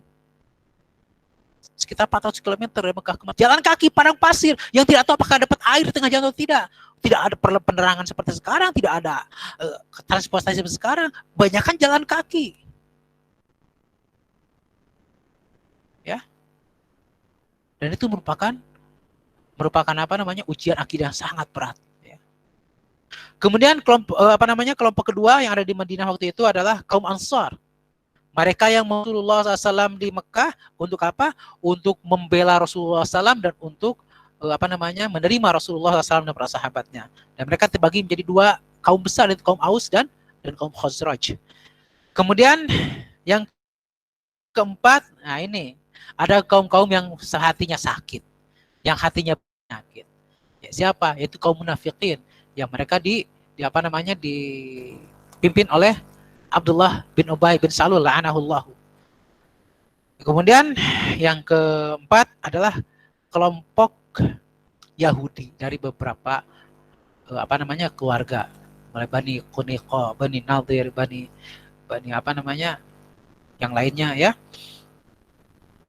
Yang mereka sudah sejak lama tinggal di Yathrib, ya, sebelum kemudian berganti menjadi menjadi Madinah. Mereka membaca kitab suci mereka, ya, itu Taurat. Bahkan mereka tahu akan datangnya Nabi, akan diutusnya Nabi terakhir. Cuman mereka tidak menyangka bahwasanya Nabi terakhir ini akan diutus dari orang Arab. Makanya mereka kemudian dengki dan iri sehingga tidak mau menerima. Mereka tahu bahwasanya Nabi Muhammad SAW itu adalah benar. Orang kaum Aus dan Khazraj, nah ini kita bicara sejarah. Kaum Aus dan Khazraj, kenapa mudah menerima Nabi SAW sebagai Nabi? Jadi ketika mereka datang ketika masa haji ke Mekah, mencari seorang bernama Muhammad SAW yang Nabi. Kenapa mereka mencari? Karena ketika mereka bertengkar dengan kaum Yahudi di Yathrib, nama lama kota Madinah dulu, ya, orang Yahudi selalu mengancam, awas, Nabi terakhir akan diutus. Ya, Nabi terakhir akan diutus. Kami akan memerangi kalian sampai tuntas dengan Nabi yang diutus itu. Selalu demikian. Jadi kalau bertengkar dengan orang Yahudi, seorang Yahudi suka mengancam, Nabi terakhir akan diutus. Kami akan berperang melawan kalian. Nah, ketika tersebar kabar adanya Nabi di Mekah, orang kaum Aus dan Khazraj ini kemudian mengatakan, mari kita cepat-cepat ke sana temui Nabi, jangan sampai didahului oleh orang Yahudi. Makanya percaya. Kenapa? Karena sudah dapat kabarnya sejak lama dari orang Yahudi. Tapi orang Yahudi sendiri ketika tahu Nabi itu adalah orang Arab, orang Yahudi, mereka mengingkarinya. Itulah sifat fanatisme Yahudi. Jadi kalau antum fanatik daerah, ya, itu sama dengan orang Yahudi, ya. Kemudian ikhwati wa akhwati fillah, tasyri' atau penetapan syariat di Madinah ini mencakup ibadah-ibadah yang selanjutnya, ya, yaitu rukun-rukun rukun-rukun amaliyah yang dibangun di atasnya Islam. Contohnya, ya, mencakup masalah muamalat, di mana Allah Subhanahu wa taala menghalalkan jual beli dan mengharamkan riba. Ya, juga tentang masalah hutang piutang harus bagaimana, ya. Hutang piutang itu catat. Jangan asal percaya saja. Kenapa? Karena banyak, ya, walaupun ngakunya sudah ngaji, tapi kalau sudah berusaha masa hutang, itu hilang. Alatnya afwan akhi kemudian hilang. Ya, catat. Ada 2 saksi. Sekarang ini lebih dibutuhkan. Pinjam 10.000 walaupun 10.000, kecuali kalau antum sudah berapa berniat untuk mengikhlaskan. Ya, catat. Kemudian juga mencakup tentang ahwal syah, itu masalah peraturan atau aturan-aturan berkeluarga dalam Islam, aturan-aturan nikah dalam Islam, ya. Semoga antum cepat menikah. Ya, sesama yang hadir di sini yang masih jomblo semoga berjodoh, ya. Juga masalah hubungan suami istri seperti apa, bapak dengan anak dan dengan saudara yang lainnya. Kemudian juga mencakup tentang syariat perang dan kewajiban berjihad. Jangan karena banyak teroris yang menamakan Islam kemudian antum mengingkari jihad. Jihad itu syariat Islam. Jihad itu sebuah kewajiban, tapi harus dilaksanakan dengan ilmu, bukan dengan bekal semangat saja. Ya, bukan bekal semangat saja, harus dengan ilmu. Jadi kita jangan mengingkari jihad. Jihad itu ada dan itu syariat Islam dan itu kewajiban pada masanya dengan ilmunya. Tidak sembarangan orang boleh melaksanakan dengan pemahaman masing-masing. Kemudian juga tentang mencakup tentang sanksi-sanksi bagi dosa-dosa besar. Contoh masalah pencurian, zina, bahkan perampok juga hukumnya dalam Islam. Juga mencakup tentang bagaimana peradilan yang adil di dalam Islam. Secara umum atau singkatnya, bahwa syariat di Madinah itu menegakkan rambu-rambu kehidupan umat Islam dalam berbagai aspeknya. Ya. Jadi di Madinah itu tetapkan rambu-rambu kehidupan umat Islam, ya. Batasan-batasannya di mana dari berbagai aspeknya. Ya, bukan hanya aspek secara sipilnya saja, agamanya saja, sosial, politik, semuanya. Mulai dari ideologi sampai budaya itu sudah diatur di dalam di dalam fase pentasyri di Mekah, di Madinah. Nah, Apa hubungannya antara syariat di Madinah dan Mekah? Oh pasti. Nabinya satu, hubungannya apa? Di Mekah itu ditanamkan akidah yang benar. Nah di Madinah ketika akidah yang benar, maka tetapkan cara untuk merealisasikan akidah yang benar adalah dengan syariatnya, dengan ibadahnya, dengan muamalahnya, dengan akhlaknya, dengan adabnya, dengan jihadnya dan segala macamnya. Itu pembuktian dari akidah yang benar. Mulai dari hijrah itu pembuktian dari akidah yang benar. Syariat Islam tidak akan bisa dilaksanakan jika apa? Jika akidahnya belum benar. Nah, kemudian ikhwati fillah, apa beda antara Al-Quran Mekah dan Al-Quran Madinah? Ya, di antaranya perbedaannya, pertama, kalau Quran Mekah itu bicara masalah akidah. Kalau Madinah bicara masalah ibadah dan muamalah. Ya. Yang kedua, kalau masalah Quran di Mekah itu ayatnya pendek-pendek. Madinah ayatnya panjang-panjang karena bicara masalah hukum, ya, harus panjang detail. Kalau Quran di Mekah itu sering bicara tentang masalah surga neraka. Ya, karena apa? Untuk apa? Untuk memberikan pemahaman mereka tentang masalah akil yang benar. Ya, kalau di Madinah bicara tentang apa? Tentang hukum-hukum dan selainnya. Ya, walaupun ya, ada yang ciri-ciri ini terdapat di ciri-ciri Mekah di Madinah, ada ciri-ciri Madinah Mekah. Kita bicara secara umumnya. Nah, kenapa kemudian kita tahu dari mana ini Al-Quran Mekah, ini Al-Quran Madinah? Ya, yang paling di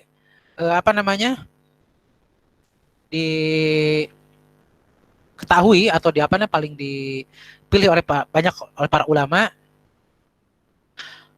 bahwa Mekah dan Madinah itu dilihat dari antara sebelum hijrah dan setelah hijrah. Memang ada beberapa pendapat. Pendapat pertama, kalau turun di Mekah itu adalah Al-Quran Mekah atau Maki, kalau turun Madinah itu Al-Quran Madani. Nah, kalau turunnya antara Mekah Madinah, contoh turunnya di Arafah bagaimana? Nah, makanya yang paling benar adalah melihat kepada kalau Quran Mekah atau Maki itu turunkan sebelum hijrahnya Nabi. Dimanapun turunnya tidak penting. Ya, adapun Al-Quran Madinah atau Madani, maka itu turunkannya setelah hijrah. Dimanapun turunnya tidak penting, yang penting fasenya seperti itu. Ya. Dalam kitab ini juga terangkan tentang masalah gaya bahasa Al-Quran, namun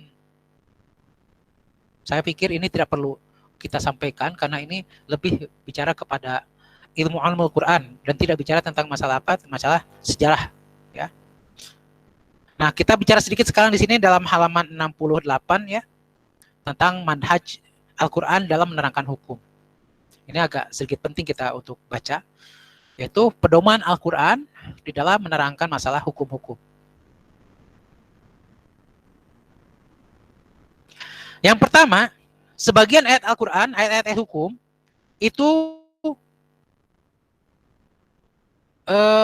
ditampilkan atau dibawakan oleh Allah Subhanahu wa Ta'ala dengan qat'i. Apa artinya qat'i? Yaitu tidak ada tempat untuk ijtihad di dalamnya. Ya. Jadi ada ayat hukum yang bersifat qat'i. Qat'i itu adalah tidak boleh ijtihad dalamnya. Kewajiban sholat dan kewajiban zakat. Wa aqimus sholah wa atuz zakah. Itu tidak bisa ditawilkan macam-macam. Ya, itu tidak bisa kemudian dikatakan yang lain-lain. Itu sudah wajib. Kemudian juga ayat waris ya. Yusikumullahu fi auladikum lidzakari mislu hadzil unsayain. Allah mewasiatkan kepada kalian tentang anak-anak kalian, anak laki-laki mendapatkan 2 bagian anak perempuan. Itu tidak bisa kemudian ditafsirkan macam-macam. Tidak boleh diijtihad lain-lain. Ya, tidak boleh. Ya. Tapi sebagian ayat Al-Quran, ayat hukum, ada yang tidak diterangkan maksudnya secara khusus apa, maka disitulah ijtihad. Ya. Seperti apa? Seperti masalah mengusap kepala di dalam wudu, ya. Wamsahu biru'usikum. Nah, itu bisa ijtihad dalamnya. Kenapa? Rasul itu yang mana sebutkan? Kalau sepertinya Allah menyebutkan wamsahu bikulli ru'usikum, maka itu seluruh kepala. Di sini kemudian terjadi perbedaan pendapat dalam masalah mengusap kepala ketika wudu, ya.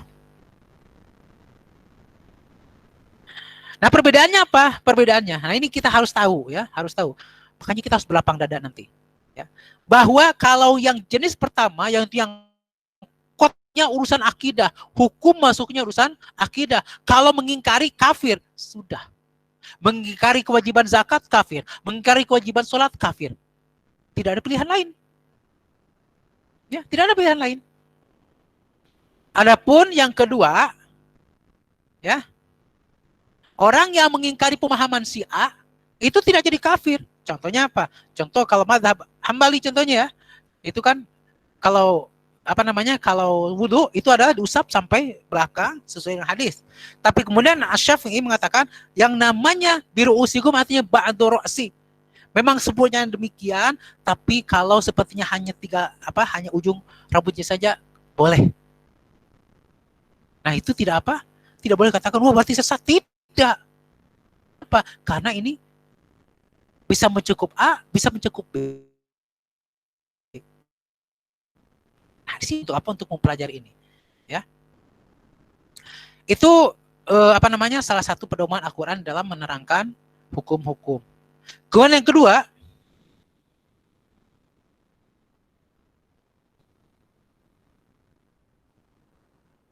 bahwa Al-Quran itu, ya, ketika menerangkan hukum tidak seperti undang-undang yang pakai pasal, tidak. Tapi Al-Quran itu menerangkannya, hukum-hukum itu biasanya disertai dengan apa? Dengan ancaman di akhirat, dengan apa? Menerangkan dengan thawab, pahala surga seperti apa, sehingga apa? Ketika melaksanakannya itu orang merasa apa? Merasa dengan hati yang tulus dan ikhlas, ya. Dan orang ketika melaksanakannya merasa diawasi oleh Allah Subhanahu wa taala, bukan merasa diawasi CCTV. Ya. Kita kadang-kadang sama CCTV takut, ya, tapi sama Allah tidak takut. Nauzubillah min dzalik, la haula wala quwwata illa billah. Kemudian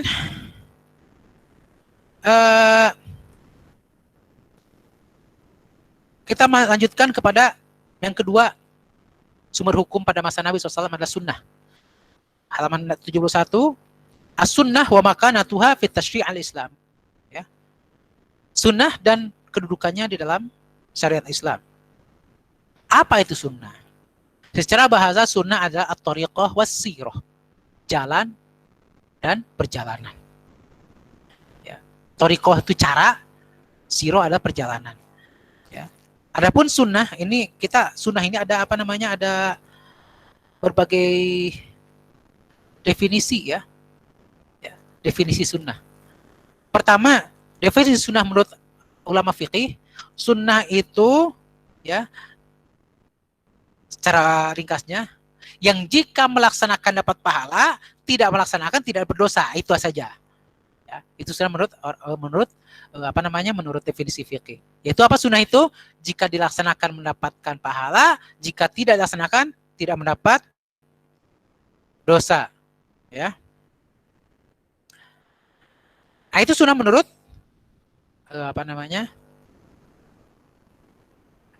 menurut fikih, ya. Adapun menurut usul, ya,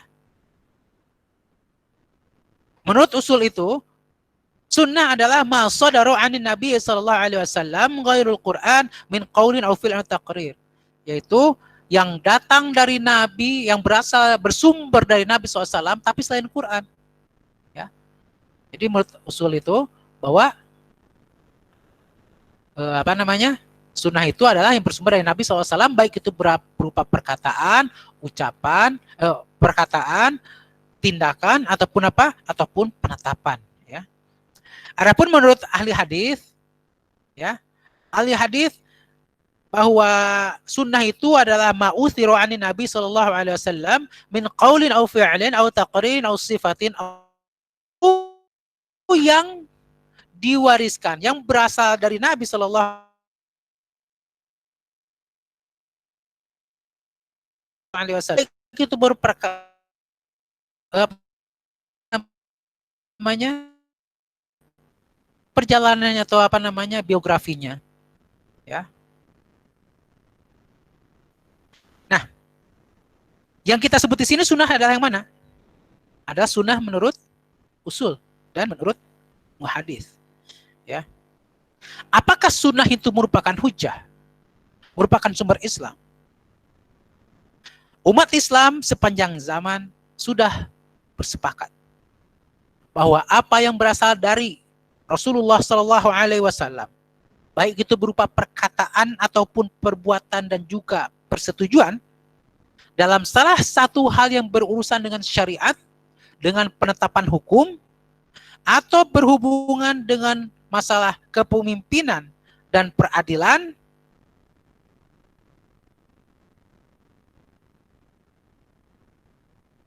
kepada kita, maka itu menjadi hujjah, menjadi argumen bagi umat Islam dan menjadi sumber tasyri', sumber penetapan syariah, yang dari situ para mujtahid mengambil kesimpulan-kesimpulan hukum syar'i untuk perbuatan para mukallaf. Secara ringkasnya begini. Ini ada sabda Nabi SAW. Dilihat apakah sanadnya sahih. Rawinya yang meriwayatkannya adalah tidak ada yang penipu, tidak ada yang majhul, tidak ada yang apa namanya, yang suka melintir, ya, atau yang akidahnya rusak, ya, maknanya benar. Jika itu semua terpenuhi, ya, terpenuhi apa namanya, syarat-syarat hadis yang sahih atau hasan, maka itu merupakan sumber hukum Islam. Yang dari situ kemudian para mujtahid mengambil istinbat hukum. Kenapa ambil istinbat hukum?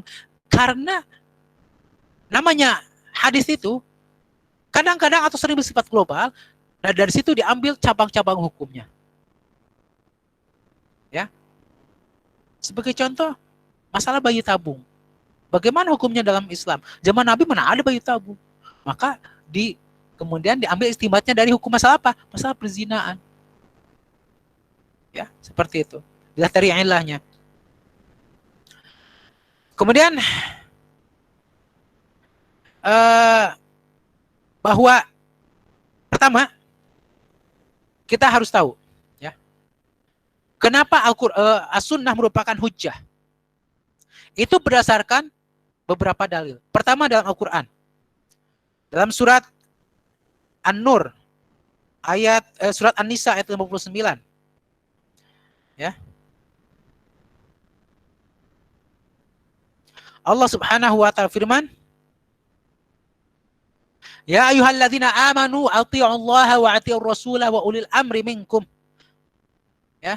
Ya hai orang beriman, taatlah kepada Allah, taatlah kepada Rasul dan pemimpin kalian.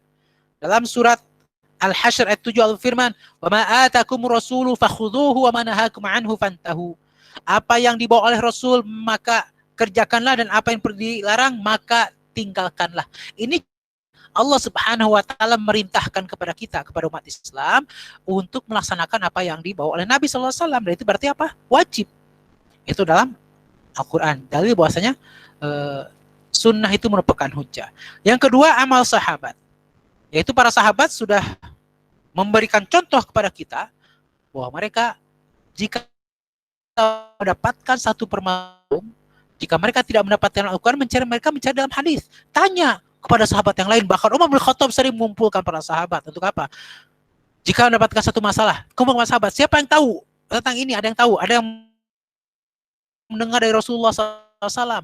Ada saksinya, diterimalah. Ya, seperti itu. Dan kemudian yang ketiga, secara rasional, ya, secara akal, bahwa kewajiban-kewajiban Allah yang global itu tidak bisa dilaksanakan tanpa penjelasan dari Rasulullah SAW. Contohnya sholat. Wa aqimus sholah. Nah, sholat waktunya di mana? Allah hanya berfirman, aqimis sholata liduluki syamsi ila ghasaqil laili wa qur'an al-fajr. Hanya 3 waktu. Ya. Aqimis sholat liduluki syams. Pertama, ila ghasaqil lail. Yang kedua, wa qur'an al-fajr. 3. Hanya 3 apa? 3 waktu. Mana yang 5 waktu? Dalam hadis. Kemudian jumlah rakaat dalam Al-Quran tidak ada, adanya dalam sunnah. Ya, maka kebanyakan dari detail-detail ibadah itu ada dalam hadis Nabi Sallallahu Alaihi Wasallam. Nah, Imam Asy-Syafi'i rahimahullah taala kita berisalah membagi hukum itu menjadi beberapa jenis, ya, beberapa bagian hukum. Pertama, ma'abanahullahu li khalqihi nassan, yaitu yang Allah terangkan secara nas. Artinya Allah terangkan secara detailnya di dalam Al-Qur'an, ya. Allah terangkan apa namanya secara hukum, secara hukumnya Al-Qur'an seperti apa? Seperti kewajiban sholat, zakat, puasa, haji, dan haramnya perbuatan keji dan mungkar. Kemudian yang kedua, wa maja hukmuhu fil Qur'ani mujmalan wa bayyanahu Rasul sallallahu alaihi wasallam bi sunnatil kulliyah wal amaliyah. Itu yang hukumnya Al-Qur'an itu secara, tapi kemudian terangkan secara detail oleh Rasulullah sallallahu alaihi wasallam baik dengan perbuatan ataupun perkataan. Ya, seperti apa? Tafsil mawaqitis shalah. Itu detailnya waktu-waktu sholat. Ya, juga jumlah rakaatnya dan tata cara sholatnya sekalian. Juga haji, ya. Kemudian yang ketiga, hukum itu wa masannahu Rasulullah sallallahu alaihi wasallam mimma laisa fihi nassul hukmi bil Qur'an, yaitu hukumnya tidak ada dalam Al-Qur'an tapi diucapkan oleh Rasulullah sallallahu alaihi wasallam hukumnya. Ya. Dan kita wajib untuk mengikutinya. Kenapa? Karena Allah firman, "Atii'ullah wa atii'ur Rasul." Taatlah kepada Allah, taatlah kepada Rasul. Contohnya apa? Contohnya haramnya anjing untuk dimakan. Dalam Al-Quran tidak ada. Dalam hadis ada. Ya. Nah, kemudian kedudukan sunnah dengan Al-Quran itu ada dari tiga segi. Ya. Kedudukan Al-Quran, kedudukan sunnah dari Al-Quran ada 3 segi. Ya, pertama, antakuna muwafiqatan lahu min kulli wajhin, yaitu sunnah itu sesuai dengan Al-Quran dari semua sisinya. Ya.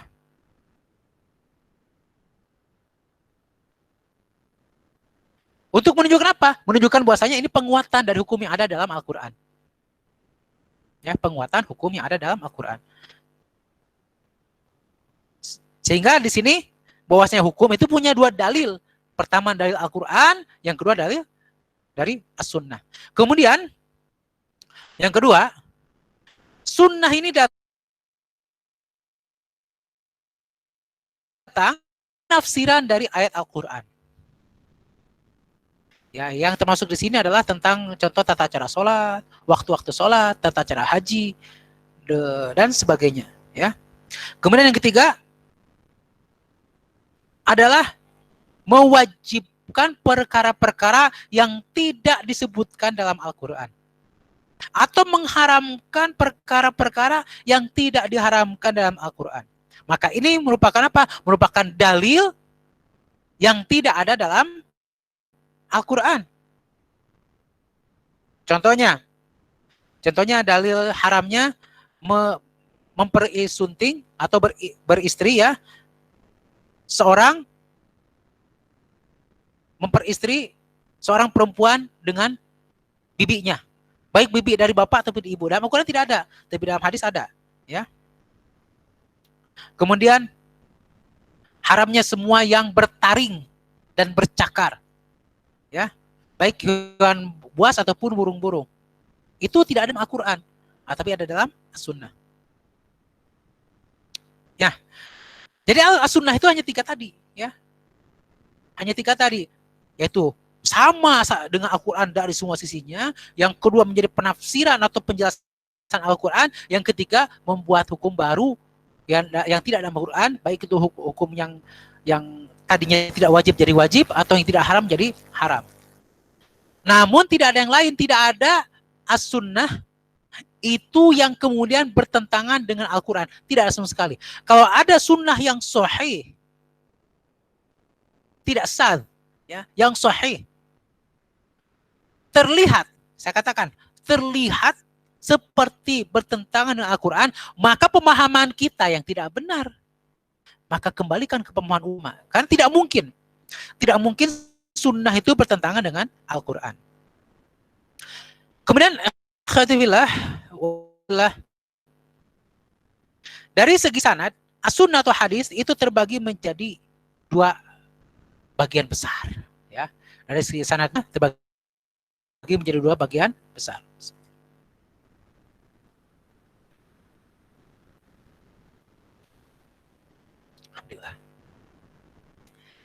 Yang pertama mutawatir, yang pertama ahad. Bukan ahad besok ya. Mutawatir itu adalah, yang mungkin sudah pernah belajar ya. Mutawatir itu adalah sebuah hadis yang diriwayatkan oleh sekelompok besar dan sekelompok besar dari kelompok besar yang lainnya. Dari setiap setiap fase periwayatan itu satu kelompok besar semua, yang tidak mungkin kelompok besar itu semuanya bersepakat untuk berdusta. Pada masa itu masih mungkin ya, tidak mungkin bersepakat berdusta. Kalau sekarang bisa ya, dengan teknologi yang canggih orang bersepakat untuk menyebar hoax dengan buzzer. Mungkin. Contohnya meriwayatkan dari Irak, dari Syam, dari Palestina, dari Hijaz, meriwayatkan yang sama, tidak ada komunikasi, riwayatnya sama, berarti itu sudah termasuk pada mutawatir. Karena tidak mungkin mereka berdusta.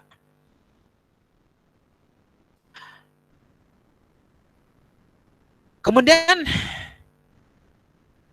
yang namanya hadis mutawatir secara doruri, secara fitrah, itu pasti sebuah ilmu. Contoh mutawatir dalam kehidupan kita apa? Garam, asin. Mutawatir tidak? Ada nggak yang mengatakan garam di mana pahit? Ya tidak ada. Ya, gula manis itu mutawatir tuh. Kan gula manis. Ya, asukar hel. Sugar sweet. Gula legi. Ya, itu semua dengan berbagai bahasa. Nah, mutawatir ini ada terbagi dua. Pertama, mutawatir lafzi, yaitu hadis yang mutawatir ya secara lafadznya. Jadi lafadznya sama semua. Itu mutawatir lafzi. Yang kedua mutawatir ma'nawi, yaitu yang lafadznya mungkin berbeda tapi maknanya sama. Kita tidak akan bicara lebih lanjut, itu masuknya kepada apa? Kepada ilmu mustalah hadis ya. Adapun ahad itu adalah selain mutawatir. Nah, selain mutawatir ini nanti ada yang kepada bagian, kalau mau hadis mutawatir pasti sahihnya ya. Nah, kalau hadis ahad ini yang kemudian nanti ada yang sahih, ada yang hasan, ada yang dhaif. Nah, ya seperti itu. Yang sahih itu yang memenuhi unsur-unsur sahihnya ya. Ittisalus sanad ya, dengan apa? Dhabtur ruwat, apa namanya itu? Ada ruwat, ada musnad wal ilal ya, wal illah. Seperti itu. Taib. Nah, kemudian di sini sunnah itu atau ada hadis, ada yang qat'i, ada yang dhanni ya. Sunnah yang mutawatir atau hadis mutawatir itu secara penetapannya qat'i, artinya tidak bisa tawar-tawar. Ini benarnya pasti. Ya. Pasti dari Rasulullah SAW. Dan kadang-kadang secara dilalahnya, secara dalil pendalilannya itu qat'i juga. Artinya apa? Artinya hanya bisa ditafsirkan dengan satu penafsiran. Ya. Tapi juga bisa dhanni, secara apa? Secara petunjuk dalilnya. Artinya bisa ditafsirkan dengan berbagai macam penafsiran. Adapun hadis yang ahad selain mutawatir, itu secara penetapannya apakah berasal dari Nabi atau tidak, itu adalah dhanni. Ya. Akan tapi secara dilalahnya bisa qat'i atau bisa juga dhonni. Apa itu qat'i dhonni? Nah, marilah nanti antum sama-sama belajar mustalah hadis biar paham masalah itu, ya. Yang penting di sini, ikhwati wa akhwati fillah, bahwa hadis Nabi SAW, ya, baik itu yang mutawatir atau yang ahad atau tapi sahih, itu merupakan hujjah. Apa artinya hujjah? Merupakan dalil yang bisa atau bahkan harus dipakai baik dalam masalah akidah ataupun dalam masalah ibadah. Tidak seperti kelompok yang tersesat yang mengatakan bahwasanya hadis-hadis ahad tidak bisa masalah akidah. Tidak, ya akhi. Ya. Bahkan dalam masalah akidah pun jika hadisnya itu sahih, ya. Jika dilalahnya itu qat'i, maka itu harus dipakai. Ya, wajib untuk dipakai. Memang banyak orang yang ada yang mengingkari masalah hadis ahad ini, bla bla bla bla, itu bukan urusan kita di sini, ya. Itu masalah akidah.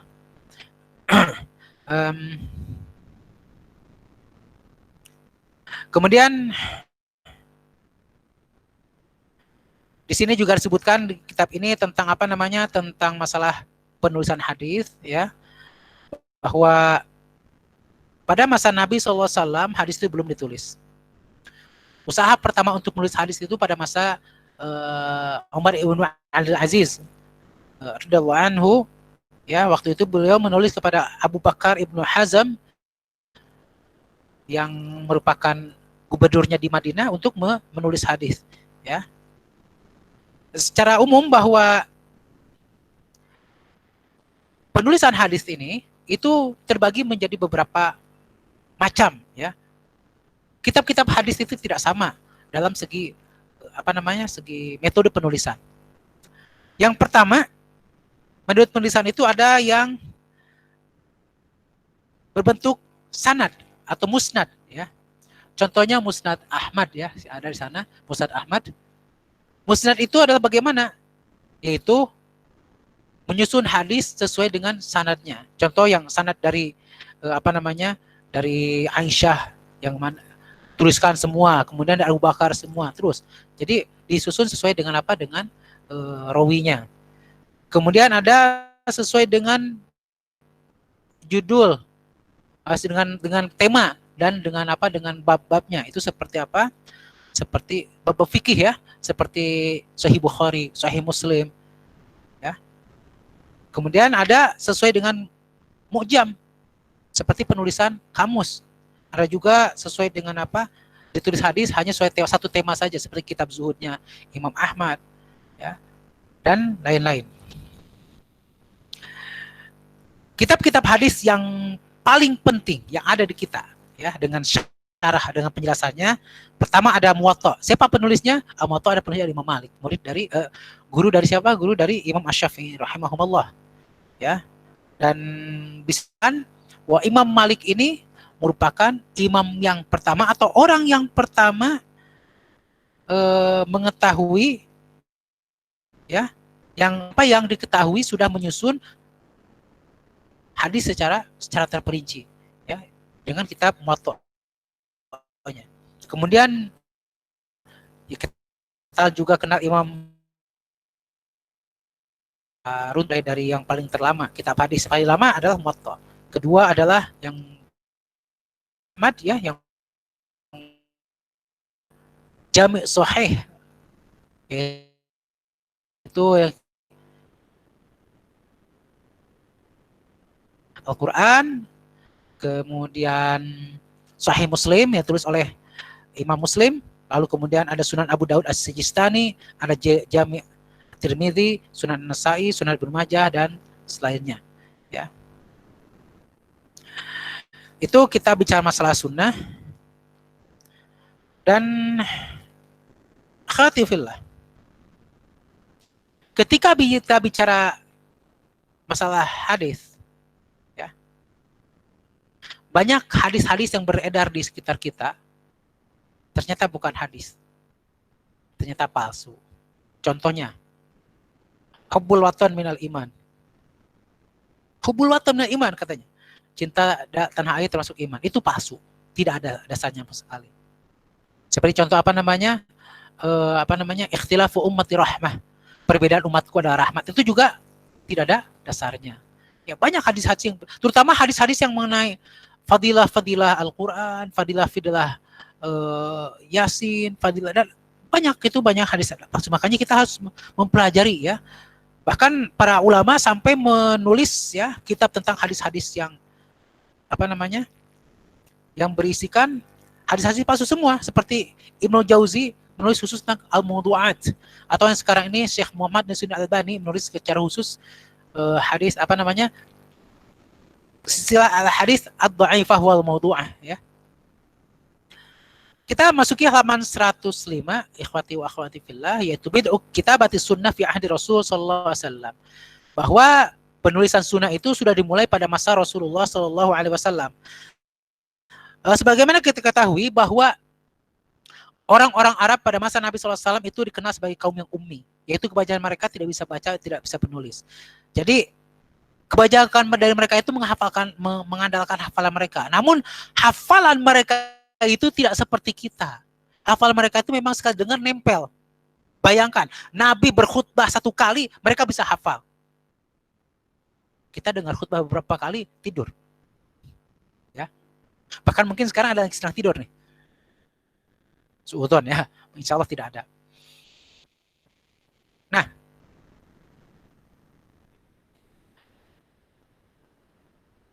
pada masa itu, diketahui bahasanya para sahabat mereka lebih banyak menyimpan hadis itu di dada mereka itu berupa hafalan, ya. Tidak menulisnya di dalam lembaran-lembaran. Kenapa? Karena mereka takut tercampur dengan Al-Quran. Bahkan Nabi SAW pun pernah bersabda ya, la taktubu anni wa man kataba anni ghairil Qur'ani falyamhuh. Ya, janganlah kalian menulis apapun dariku. Barang siapa yang menulis apapun dariku Al-Quran, maka hendaklah hapus. Kenapa Nabi demikian waktu itu mengatakan demikian? Karena khawatir antara hadis dengan wahyu dengan Al-Quran tercampur. Ya. Namun kemudian para ulama mengatakan bahwasanya perintah itu di akhir-akhir itu sudah dihapuskan. Apalagi setelah Nabi Shallallahu Alaihi Wasallam wafat, maka ketakutan untuk menulis, untuk tercampurnya Al-Quran dengan hadis dalam satu tulisan itu sudah tidak ada. Kenapa? Karena Nabi SAW sudah wafat, ayat sudah tidak akan turun lagi. Ya. Dan di antara para sahabat, ya, ada para sahabat yang terkenal banyak menulis hadis, ya. Di antaranya adalah Ibnu Abbas radhiyallahu anhuma, bahwasanya dia banyak menulis dari sunnah Rasulullah SAW, ya, dan juga biografinya dalam sebuah lembaran yang beliau bawa di dalam majlis-majlis ilmu. Adapun Abu Hurairah radhiyallahu anhu, beliau menghafalkannya, mencari hadis dari satu sahabat ke sahabat yang lain, ya. Kemudian itu jadi pada masa Nabi SAW intinya bahwasanya hadis belum dituliskan seperti sekarang, ya. Hanya tercecer di sebagian kecil para sahabat, ya. Hadis-hadis Nabi hanya tercecer di sebagian kecil para sahabat itu tulisan. Kebanyakan para sahabat adalah menghafalkannya, dan hafalan mereka memang luar biasa. Bahkan sampai sekarang pun orang-orang Arab memang hafalannya terkenal luar biasa, ya. Itu salah satu keistimewaannya. Kemudian halaman 110, ijtihad Rasulullah sallallahu alaihi wasallam. Kita bicara tentang masalah ijtihadnya Rasulullah sallallahu alaihi wasallam. Apakah Rasulullah ijtihad? Ini perlu kita ketahui, ya. Kita perlu ketahui bahwasanya dakwah Rasulullah sallallahu alaihi wasallam itu terpusat kepada tauhid, ya. Kemudian membebaskan diri dari perbuatan syirik apa? Sehingga manusia itu lurus di dalam beribadah kepada Allah Subhanahu wa taala. Ya. Dan itu merupakan dakwahnya para nabi. Kemudian dari nas-nas dan fakta-fakta yang ada bahwa Nabi SAW itu mempunyai dua sisi. Ya. Kepribadian Nabi ada dua sisi. Pertama, kepribadian beliau sebagai manusia biasa. Yang kedua, kepribadian beliau yang berbeda dengan manusia lainnya, yaitu kepribadian sebagai apa? Sebagai Rasulullah SAW, sebagai utusan Allah Subhanahu wa taala. Ya. Dan Rasulullah SAW sendiri memang berusaha untuk menegaskan masalah kemanusiaannya, sisi kemanusiaannya. Kenapa? Agar tidak ada yang mengangkat beliau sehingga di atas derajat sungguhnya. Ya, kita menghormati beliau sebagai nabi, tapi jangan kemudian mengangkatnya sehingga derajatnya menyaingi derajat Allah Subhanahu wa taala. Nauzubillahi min dzalik. Al-Kahf ayat 110 Allah berfirman, "Qul innama ana basyarum mithlukum yuha ilai." Katakanlah, ya, Allah Subhanahu wa taala memerintahkan Nabi SAW untuk bersabda, untuk memberitahukan, katakanlah, innama ana basyarum mithlukum, sungguhnya aku adalah manusia seperti kalian. Tapi bedanya apa? Yuha ilayya, aku diberikan wahyu. Selain itu kau adalah manusia biasa. Makanya apa? Ya'kulu ta'am wa yamshi fil aswaq, makan dan juga berjalan di pasar untuk apa? Untuk berdagang. Ya. Makanya Nabi SAW memperingatkan agar jangan sampai mengkultuskan siapapun termasuk dirinya. Ya. Nah, para ulama sepakat bahwasanya seluruh Nabi dan Rasul alaihi wassalatu wassalam itu mereka ma'asum. Tapi kesalahan di dalam menyampaikan risalah Allah Subhanahu wa taala. Saya ulangi lagi, bahwa para nabi dan rasul itu terjaga dari kesalahan di dalam menyampaikan risalah atau ajaran Allah Subhanahu wa taala. Jadi tidak akan pernah salah menyampaikan. Ya. Adapun selain nabi dan rasul kadang-kadang bersalah. Karena al-insan ma'halul khata' wa nisyan. Manusia tempatnya salah dan lupa. Ya. Adapun apakah para nabi dan rasul itu, ya, terjaga dari kesalahan dalam perkara-perkara yang bukan masalah menyampaikan risalah Allah, di dalam masalah menyampaikan ajaran Allah? Maka para ulama berpendapat, yang pertama, bahwa para nabi itu semuanya terjaga dari semua dosa. Kenapa? Karena kita wajib berfigur atau mengikuti mereka, ya. Dan kalau nabi berbuat dosa berarti mereka tidak sempurna, ya. Namun dijawab pendapat ini bahwa yang diperintahkan kita untuk mengikuti nabi itu hanya dalam perkara masyru', perkara yang disyariatkan, perkara yang diajarkan oleh Allah Subhanahu wa taala, ya. Dan bahwasanya dosa itu akan menghilangkan kesempurnaan jika dosa itu terus ada dan tidak bertobat darinya, ya. Adapun tobat nasuha yang diterima Allah Subhanahu wa taala itu bahkan akan mengangkat orang yang bertobat tadi lebih tinggi daripada sebelum dia. Ya. Kemudian jumhur ulama mengatakan bahwa para nabi dan rasul kadang-kadang terjerumus dalam perbuatan dosa. Jadi kadang-kadang para nabi dan rasul terjerumus dalam perbuatan dosa, tapi mereka ma'sum, mereka terjaga dari menetapkannya atau mereka melanggengkan dosa tersebut. Kenapa? Karena mereka cepat bertobat, mereka cepat mohon ampun. Ya. Dalilnya apa? Dalilnya dalam surat Toha ayat ke-121. Allah berfirman, wa ansa Adamu rabbahu faghwa. Adam berdosa dari dari berdosa kepada Robnya, fagowa, maka dia melenceng. Itu sudah jelas dalilnya. Qat'i, bosnya Adam berdosa, tapi cepat bertobat ya. Tsumma tabahu rabbuhu fataba alaih. Ya itu sudah jelas ya. Kemudian juga ketika Allah Subhanahu wa taala memperingatkan Nuh ketika apa? Ketika meminta kepada Allah untuk menyelamatkan anaknya. Dalam surat Hud ayat 46 Allah berfirman, "Fala tas'alni ma laysa laka bihi 'ilm, inni u'idzuka an takuna minal jahilin." Janganlah engkau meminta kepadaku perkara yang kamu tidak tahu ilmunya, aku peringatkan engkau jangan termasuk orang yang bodoh. Ini perbuatan dosa ya, karena minta hal yang tidak layak ya, seperti itu, minta selamatkan anaknya yang kafir ya.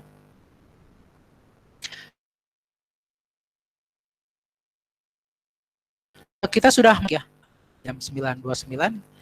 Insyaallah kita break dulu untuk yang pertama ini. Bisa kita lanjutkan untuk masih halaman 112, kita lanjutkan 10 menit lagi. Barakallahu li wa lakum.